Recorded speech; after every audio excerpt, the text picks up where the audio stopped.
네, 네. 그러면 바로 우리 또 박병창 이사님 모시고 그러시죠. 네, 오늘 시장 얘기 좀 본격적으로 나누겠습니다. 어서 오십시오, 이사님. 네, 안녕하십니까. 네.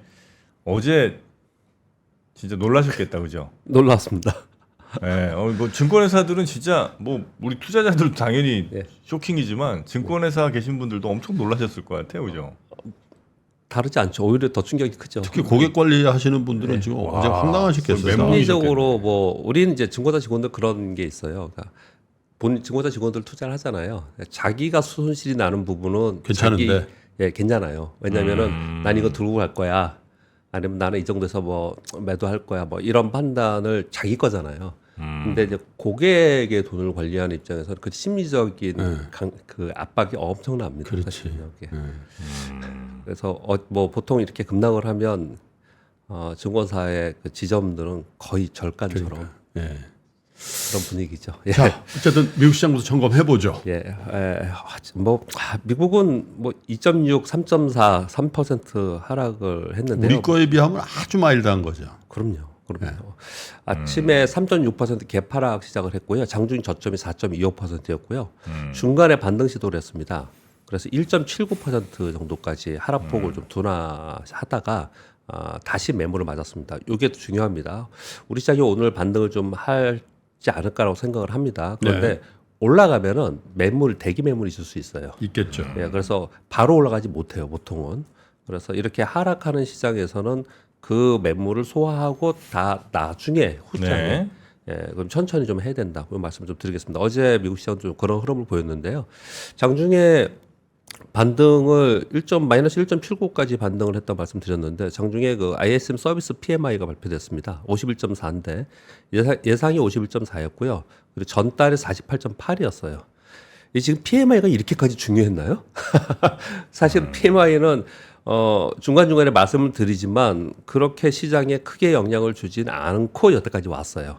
근데 지금은 이제 PMI라는 게 다른 게 아니고요. 기업체들의 구매 관리자들, 예. 구매 부장들 있잖아요. 기업의 구매 부장들, 자재 사고 뭐 이런 거. 구매 부장한테 경기가 어떨 것 같아? 전망을 그냥 설문하는 겁니다. 그게 이렇게 예.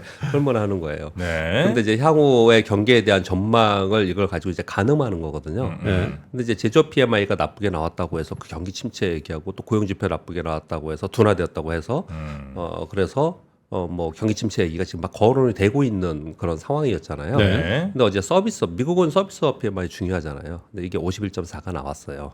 그래서 장중에 반등 시도를 좀 한 겁니다. 결국은 지금 아마 논란이 굉장히 많을 것 같은데 이제 우리 김만리 박사님 말씀 주시겠지만 경기 침체에 대해서 이게 경기 침체다 이렇지 않아요. 지금 대부분 의견들은. 근데 시장은 그렇게 바라보고 갔다라는 거거든요. 네. 그래서 그게 아닌 다른 이유가 있다라고들 생각을 많이 하고 있는 그런 상황이다 말씀을 좀 드리겠고요. 장중 반등의 폭을 보면은 엔비디아가 15.4% 장중 저점이었어요. 근데 6.3%로 마감했습니다. 그래도 많이 100달러에 말아올렸네요. 마감을 했고요. 네.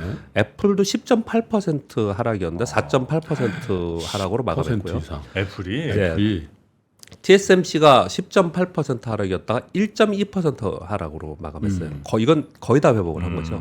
그러면서 주요 빅테크 주식이 지금 제가 타이핑할 때는 시간에서 1% 전후 상승했는데 지금 방금 보니까 2% 전후로 상승하고 있습니다. 반등한다는 거죠. 예, 반등을 시간 좀 하고 외에서 시간 외에서 장후. 반등을 하고 있습니다.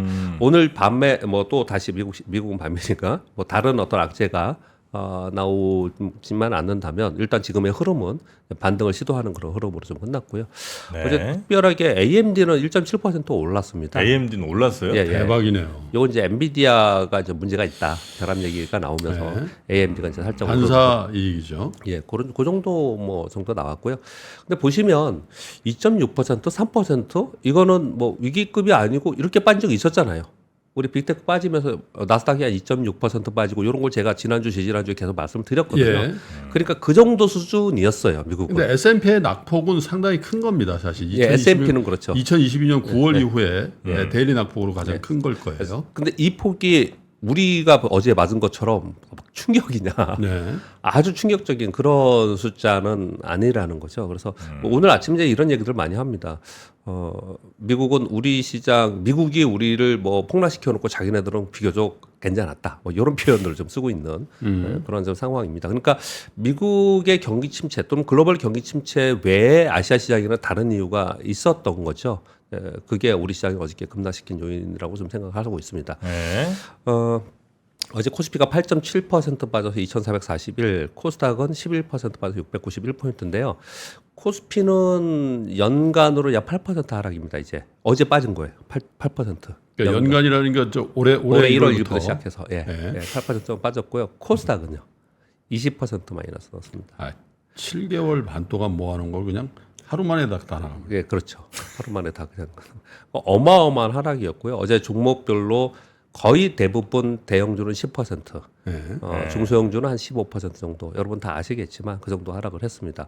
근데 어제 그 와중에도 이제 특이한 점들이 몇 가지가 있었습니다. 먼저 그부터 말씀을 드리면 코스피의 시가총액이 2천조 아래로 떨어졌어요. 2천조밖에 안 돼? 예, 2천조 아래로 떨어졌어요. 그나마 2천조 좀 넘었었는데 그나마도 이제 2천조 밑으로. 예. 그래서 사실 문제입니다. 그 자체. 이걸 먼저 말씀드리는 이유는 취약하다는 거예요. 그만큼 우리 시장이 크지 않은 거예요. 그렇게 좀 보시면 될 것 같고 지난주 급락에 이어서 어제 급매물 나오면서 마이너스 2.4% 개파락 출발했습니다. 그래서 한 3%? 그 정도일 줄 알았지. 예, 그 정도로 생각을 했어요. 예.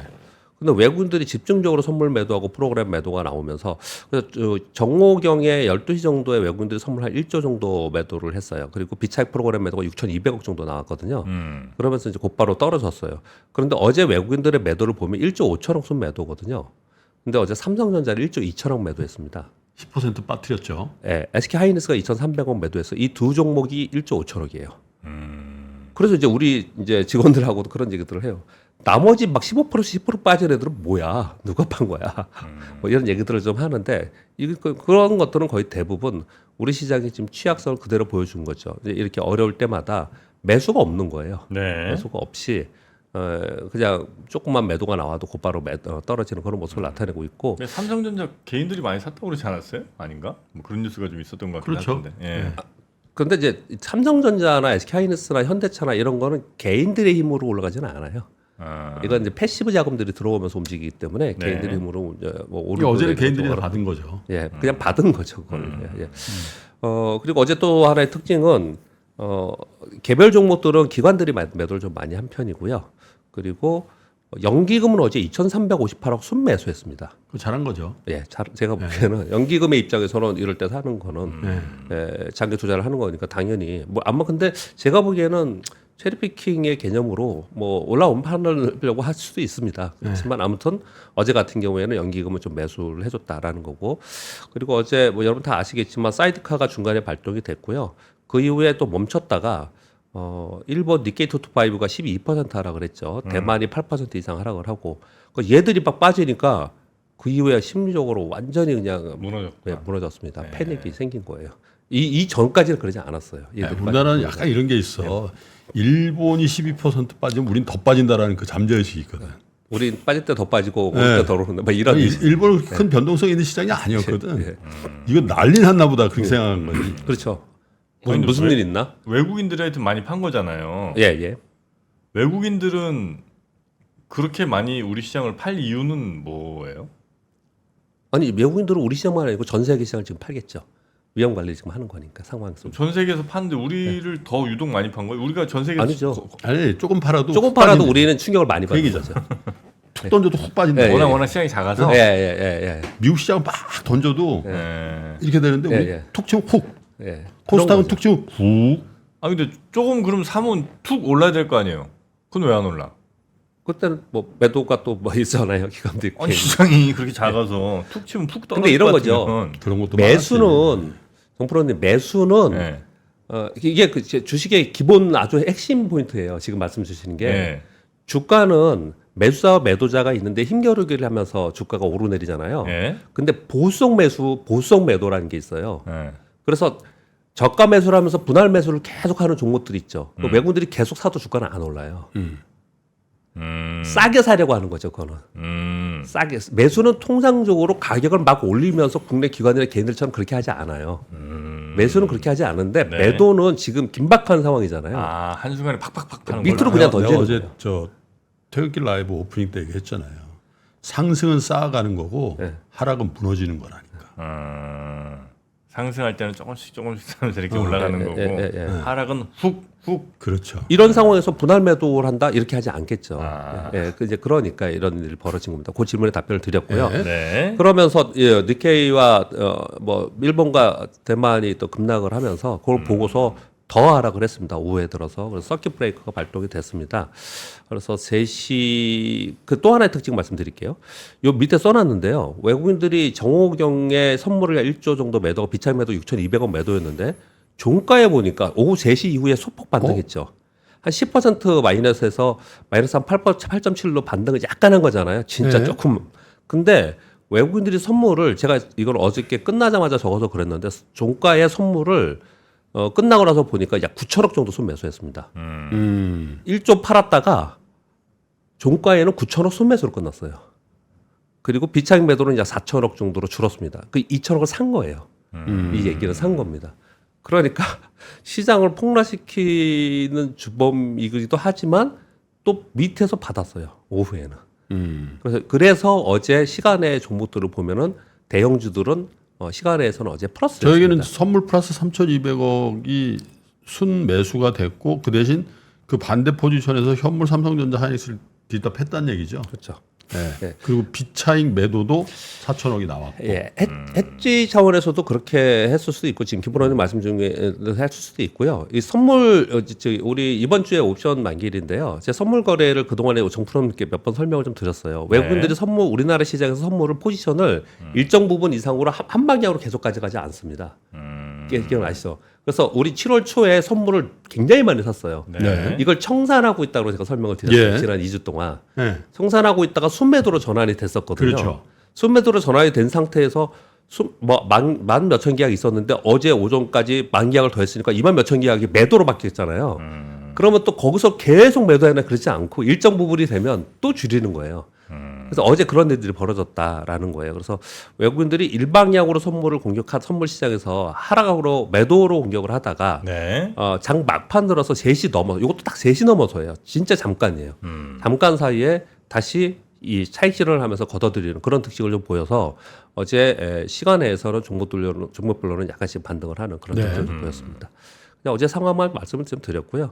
지금 오늘 아침 뉴스들도 굉장히 많았고 어떤 걸 전해드릴까 했는데 지금 대부분 뉴스들이 뭐냐면 어제 상황이 뭐 역대급이다 몇 번째다 하락 종목 수가 여기 뭐 1위 뭐 이런 뉴스가 거의 대부분이에요. 근데 저는 그런 얘기를 전해드리기 싫고 그 뭐 그냥 그런 많이 빠졌다는 거잖아요. 그 얘기는 그건 이제 기사니까 기자분들은 당연히 그렇게 하는 거고 그런 얘기들을 하고 또 하나의 한 축은 이게 왜 빠졌냐라는 내용들이 굉장히 많이 있었는데요. 이게 경기 침체냐, 경기 침체의 우려로 인해서 빠졌다라는 거는 기사의 내용들은 거의 대부분 그랬고요. 시장 안에 전문가의 영역에서 이제 전문가라고 하시면서 이제 이코노미스트 분들이 하시는 내용들은 경기 침체 얘기는 거의 없고요. 거의 없고 결국은 일본의 금리 인상이 주된 원인이지 않을까라는 얘기 제일 많이 합니다. 그렇죠. 서툰 중앙은행 총재가 서툴게 한 거지. 말도 서툴게 하고. 그렇죠. 그래서 일본에. 여기도 저도 이렇게 좀 써놨습니다. 우리 일반적으로 금리 인하 대기와 경기 지표 둔화 국채 수익 하락은 그동안에 진행이 왔던 거예요. 근데 요번에 그 BOJ에서 금리 인상 후에 엔화가 고점이 162엔이었는데 저점 142엔이었거든요. 이게 환율이 지금 13% 정도 빠진 거예요. 네. 그리고 곧바로 일본 증시가 폭락을 하고 빅테크 주도가 급락한 거잖아요. 주도로. 그러면서 무슨 얘기를 하자면 일본에서 BOJ가 이거 지금 김프로님 딱 짚어주셨는데 정책 실패한 거 아니냐 이거. 또는 정책 변화가 지금 생기는 변동성을 겪는 게 아니냐. 둘 중에 하나거든요. 근데 이 워딩이 굉장히 중요합니다. 네. 왜 중요하냐면 지금 엄청나게 빠져서 이게 지금 얼마나 오래 갈 거냐 그 얘기를 좀 잠깐 말씀드리겠습니다. 아니면 단기에 끝날 거냐 핵심 포인트는 뭐냐면 그동안의 경험적으로 시장은 주식시장은 이게 오래 하락할 거냐 아니면 단기로 끝날 거냐는 경기와 관련이 있습니다. 향후 경기가 침체기로 갈 거라는 것을 반영하면서 빠지면 오래 빠집니다. 굉장히 오래 빠져요 시장에. 네. 그리고 그 낙폭도 크고요. 근데 그렇지 않은 것들은 거의 대부분 단기로 끝나요. 그렇지 않은 것들은. 그래서 요번에 이 경기 때문에 정말 이런 거냐 아니냐를 계속 얘기 들으시면서 판단해 보는 게 첫 번째 중요한 거고 또 하나는 네. 요거 지금 설명드리면서 말씀드리는 거는 BOJ에서 만약에 정책 실패라고 하면 전에도 한번 그런 적이 있었어요. 살짝 올렸다가 시장이랑 막 난리가 난 거예요, 다. 그러다 보니까 자본시장 전체적으로 그래서 다시 원위치 시킨 적이 있었습니다. BOJ에서. 그렇죠. 네, 그런 적이 한번 있었거든요. 네. 맞아요. 그래서 얘네들이 정책이 실패했다, 이건 큰일 났다. 그러면 완화적인 워딩이 나올 가능성이 앞으로 높아요. 그러면 이 막 시끄러웠던 게 자기네들이 막 시끄럽게 만들었다가 수습을 좀 하려고 할 가능성이 있거든요. 요러면 단기적으로 끝날 가능성이 있고요. 만약에 그렇지 않고 올해 25bp 금리 인상 더 한다 그러잖아요. 그래서 50bp까지 지금 이제 0.5%까지 한다고 하는데 그걸 계속 고수하면서 이런 변동성이 있지만 우리는 이 길로 앞으로 가는 것을 가이드라인을 딱 줘버리잖아요. 그러면 반등은 주겠지만 꽤 오랜 동안 시장은 고생할 가능성이 있다. 어찌 보면 지난 일본이 마이너스 금리가 되면서 전 세계에 이 유동성을 제공했던 게 10년이 넘었잖아요. 네. 근데 그게 바뀌는 거잖아요, 지금요. 그래서 이걸 굉장히 중요하게 생각합니다.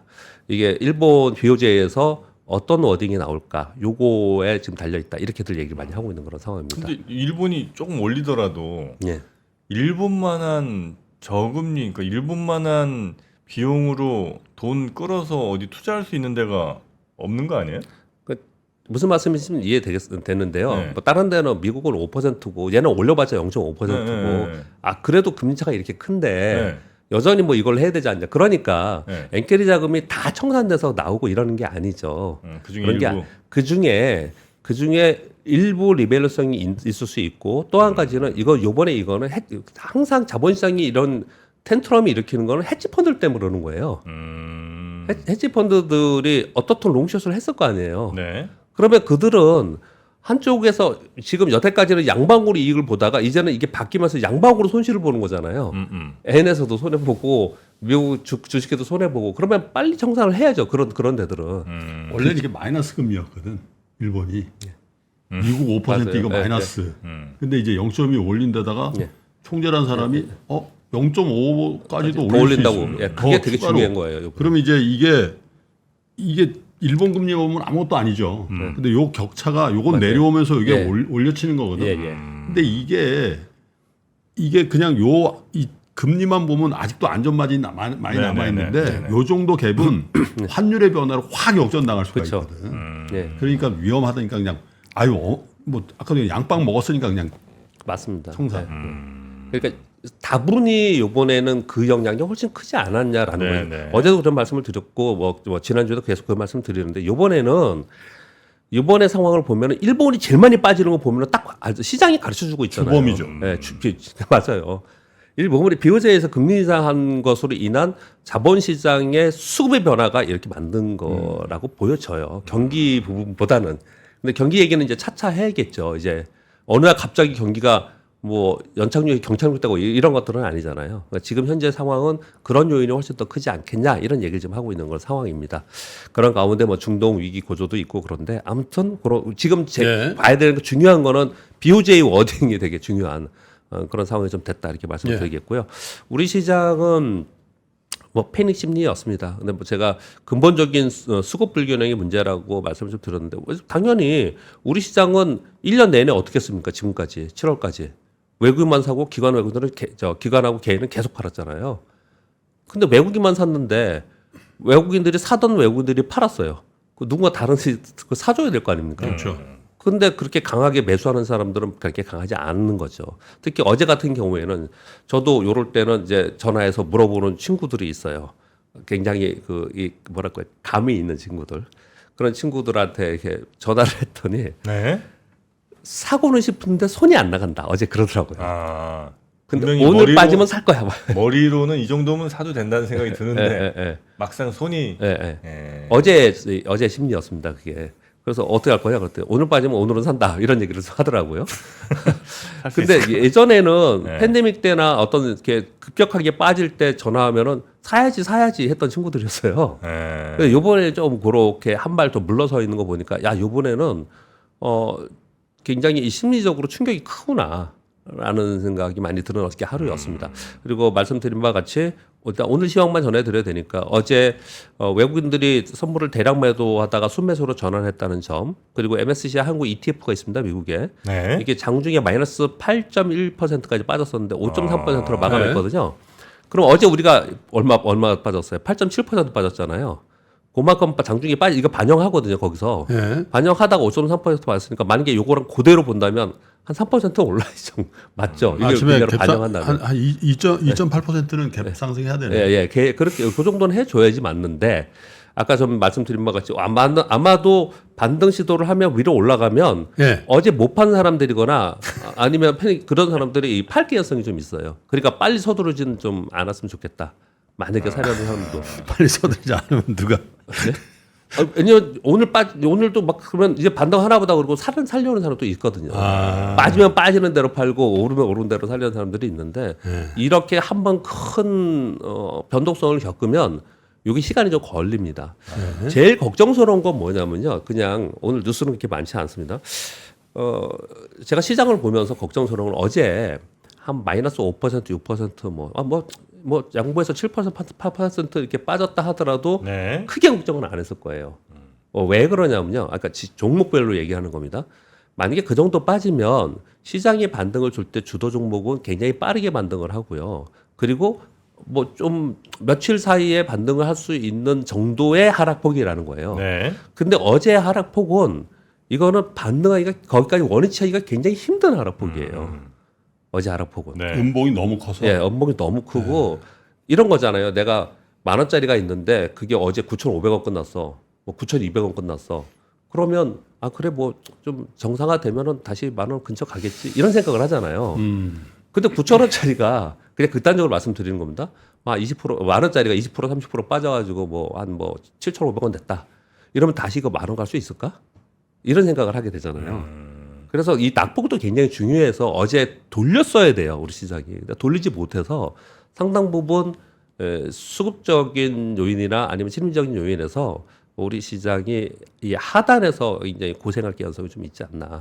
2020년도 3월에 예. 그때 한 2주 정도 팬데믹 때요. 그 팬데믹 네, 때 3월 20일까지 그죠? 네. 기억나시죠? 네. 네.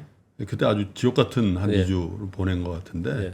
그때 상황하고 지금 상황은 전혀 좀 다르지 않아요? 다르죠. 왜냐하면 그때는 다 살려고 그랬어요. 예. 연기금 그때 5조 3천억 샀고요. 그 2주 동안. 예. 그때는 주식시장에 좀 있었던 사람들은 대부분 다 샀습니다. 살려고 했어요. 새로들도 많이 들어왔죠. 예. 새로운 돈도 많이 들어왔고요. 예. 근데 지금은 그게 아니고 어제 또 한 가지 얘기했던 게 뭐냐면 왜 그런 거야 다들. 오늘 보시면 이유를 명확하게 얘기하는 사람이 별로 없죠. 기사에 보시면. 왜 그런 거야라는 얘기를 대부분 하고 있고요. 네. 그래서 대부분 시장 안에 있는 사람들이 찾은 원인은 이건 수급 문제다. 네. 아까 잠깐 말씀하신 ETF나 아니면은 화장 상품이나 이런 수급의 문제다라고 그냥 찾고 있고요. 예. 그리고 뭐 조금 더 길게 보시는 분들은 이거를 뭐 경기와 연동하면서 그랬다라고 하는데 경기와 연동하면서 시장이 빠지는 거가 이렇게 빠지나요?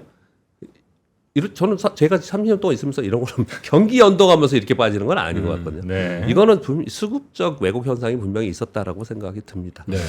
예, 뉴스 몇 가지 전해드리면서 더 추가로 말씀 좀 드릴게요. 일단 중동 지역 얘기를 좀 몇 가지 말씀드려야 될 것 같습니다.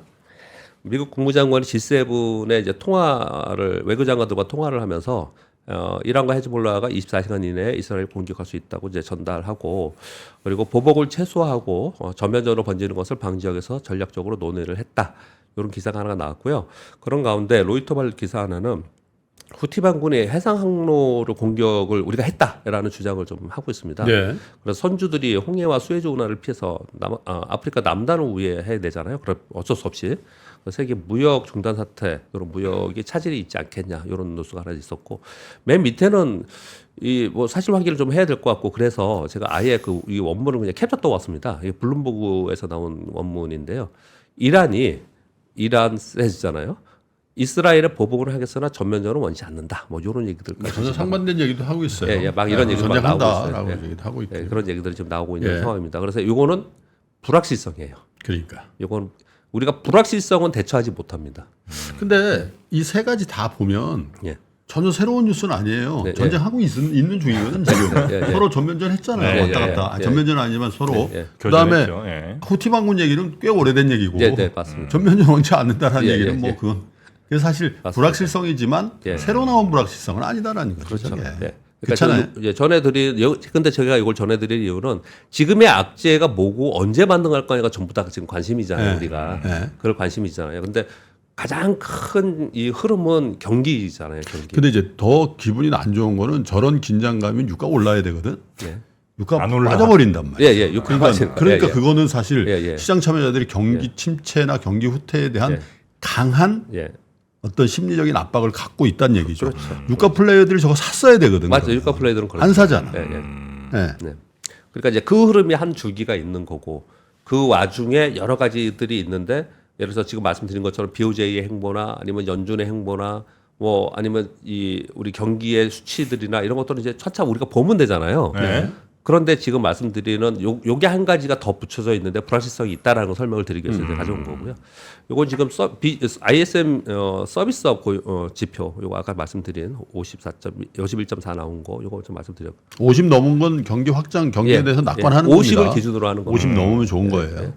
그리고 굴수비 시카고 여론 총재가 한마디 했습니다. CNBC에서 어떻게 얘기를 했냐면 경제가 악화되면 연준이 고칠 거다. Fed will fix it이라는 표현을 썼어요. 그대로 이것도 그냥 적어왔습니다. 그냥 중앙은행은 경기 약세 조짐에 대응할 것이고 경제가 과열되지 않는다면 긴축 정책을 유지할 필요가 있다. 네. 이 굴수비 총재는 저는 좀 유심히 보는 편입니다. 왜 그랬냐면요.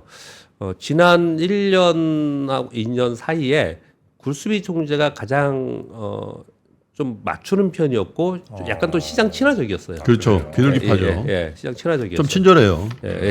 맞습니다. 정확한 표현을 주셨어요. 상세히 얘기해 주는 네, 편이에요. 상세히 얘기해 줍니다. 그래서 요번에 이렇게 얘기를 좀 해서 바로 시장이 좀 빠지니까 이런 얘기를 좀 해서 이걸 좀 가져왔고요. 그리고 마지막으로 요것만 보여드리도록 하겠습니다. 서킷 브레이커 발동된 거에 대해서 이건 있는 사실입니다. 그냥 코스피 지수가 전일 대비 마이너스 8% 이상 하락을 해서 20분간 어제 거래 중지가 됐고 네. 그 개별 주식 선물이 있고 옵션이 있는 것들은 막 거의 대부분 막 중간에 정지되고 막 그랬어요 어제요. 근데 서킷 브레이커 발동 사례가 2000년 이후에 한번 몇 면을 보려고 제가 이제 적어온 겁니다. 2000년 4월 17일 IT 버블 붕괴로 폭락할 때 있죠. 그리고 고해 9월에 현대그룹의 유동성 사태가 한번 있었습니다. 여기 있었고요. 2001년 9월 12일 날 9.11 테러. 9월 11일이 일요일이었어요. 네. 12일 날 아침에 저도 출근할 때 깜짝 놀랐죠. 전 종목 가져올까? 예. 아침에 전 종목 하한가 그냥 시작할 9.11 테러가 있었습니다. 네. 그리고 2020년 3월 13일이 코로나 팬데믹이었어요. 요렇게 있었습니다. IT 버블 붕괴 9.11 테러 유동사태 빼고 팬데믹. 근데 어제 그랬다는 거예요. 그러기에는 너무 아무것도 없는 거지. 예. 그 얘기를 하려고 하는 거예요. 네. 그리고 나 봤더니 너무 아무것도 없어. 나중에 뭐 그때 그것 때문이야 누구 뭐 이런 게 나 얘기할지 모르겠지만 네. 어제 많은 사람들이 다 얘기를 했지만 너무 그런 게 없는 거예요. 지금. 일본. 예? 일본. 일본이요? 니케이. 그러니까 저는 그거라고 계속 말씀을 드리고 그거죠, 있는데 뭐. 그거예요. 그렇다면은 만약에 김프로님도 그렇게 생각을 하신다면은 아까 말씀드린 그 신용 요금 보여드리지 않겠습니다. 신용 어마어마하게 빠졌습니다. 지금 신용을 신용 이제 빠지는 오른쪽 게 코스닥이고 여기 코스피입니다. 저런 건 저 이사님 돈을 넣은 거예요? 아니면 청산한 거예요? 청산하는 거죠. 거의 반대면 나간 거예요. 반대매매 나간 네, 거예요? 거의 대부분 반대면 나간 겁니다. 거의 대부분. 그래서 지금 그걸 마지막으로 말씀을 드릴게요. 저도 그렇게 생각하는데 김프로님 말씀 주신 것처럼 이게 BOJ 정책 때문에 이런 텐트럼이 이번에 발생이 됐다라고 한다면 BOJ가 이 정책을 밀어붙일 거냐 아니면 중간에 좀 완화적 스탠스로 바꿀 거냐가 굉장히 중요한 겁니다. 이게 포인트예요. 글쎄요. 이제 만사 다 타이밍 아니겠어요? 나는 어제 그런 생각했는데 이거는 지금 전당대회 중인가? 야당한테는 되게 좋은 타이밍을 줬다. 금투세. 네? 우리나라요? 네. 네. 금투세 이거 왔다 갔다 하잖아요. 네네. 야당은. 근데 이런 상황이면은 그렇죠. 이걸 잘 활용하면 되지. 그렇죠. 명분을 네. 이걸로 삼을 수 그렇지. 있다. 예, 예. 예, 어차피 명분이 중요하잖아요. 네. 네, 그만큼 이런 우리나라가 급변동인데 엄청나게 수급이 지금 취약하다는 게 취약하다는 걸 보여주는 보여줬잖아요. 거잖아. 아예 네. 아예 보여줬잖아요. 네, 그러니까 연말까지 얼마 남지도 않았는데 이런 타이밍에 네. 이런 국제적인 급변동 상세에서 우리 장세가 이렇게 취약하다. 네. 그 명분이 얼마나 좋아요. 이럴 때 딱 명확하게 당론을 정하고 네. 자 논의합시다. 이렇게 하면 좋을 것 같아. 쉽지 않을 텐데. 뭐 소스가 있어? 아니 그게 아니라 이제 정치 프로그램 하지. 워낙 이제 강한 지지자분들이 또 계시잖아요. 이제 그분들은 대체로 또 네. 뭐 금투세라든지 아니면 뭐 종부세라든지 이게 이제 아주 아니 종부세는 난 모르겠고 그러니까 금투세. 그거는 나는 뭐 정말 부동산 양론의 얘기가 별로 좀 뭐. 있는데 금투세는 그렇게 반대하는 사람이 그렇게 많나요? 그렇지는 않는데. 왜냐면 이제 그 몇 명 뭐 5천 명, 10,000명 위해서 전부 다 그럼 그 세금 줄어드는 거 그 우리가 다 피해를 봐야 되는 이런 이제 논리다 보니까 금투세가요? 그렇죠. 금투세 내는 사람 몇 명인데 그 5천만 원 버는 사람 몇 명이야? 너 벌어봤어? 이런 거거든요. 그러면 이제 할 말이 없죠. 무슨 말씀을 하셨는지 이해를 좀 못했어요. 아니, 왜냐면 금투세를 그래서 낼 사람들이 몇 명이냐는 거예요. 아 그걸 실제로- 면제해주면은 그 사람들 네. 소수를 누구를 위한 위한 거다. 금투세냐는 거예요. 위한 그분들 것. 말씀은. 네, 그래서 네. 그 극소수를 위해서 그럼 전체가 다 손해를 봐야 되는 거냐? 자, 요 논쟁은 네. 따로 합시다. 지금 장에 네.